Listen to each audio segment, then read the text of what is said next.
অন্নপূর্ণা যোজনা নিয়েও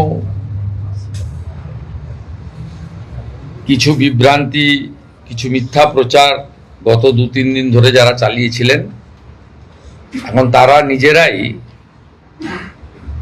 বিভিন্ন জায়গায় ফর্ম ফিল আপ করার জন্য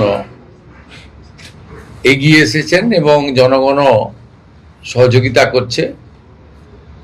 আমরা এর আগে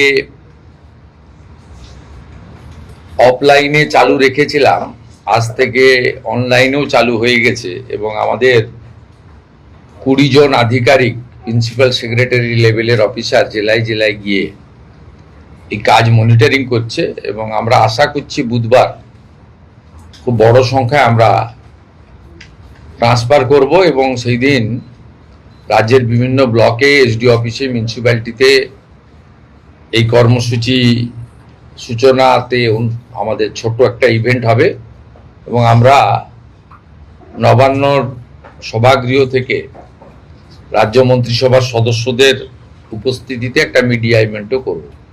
আমরা হিসাব করে দেখেছি এসআইআর এর নাম বাদ যাওয়া এবং এই রাকিবুল, মুস্তাফিজুর, তারিকুলরা মিলে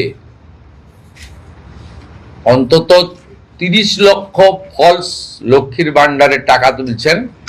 30 লক্ষ গুণিতক 1,500 টাকা করে যদি হিসাব করেন, কত হাজার কোটি টাকা আপনাদের জনগণের টাকা কিভাবে এরা লুট করেছে। এই লুটেরাদের পার্টি, এটা তার প্রমাণ।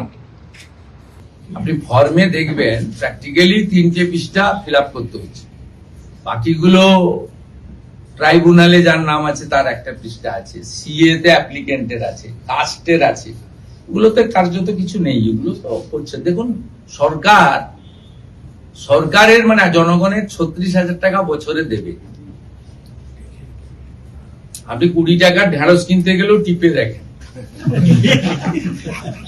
আর 36,000 টাকা বছরে দেবে।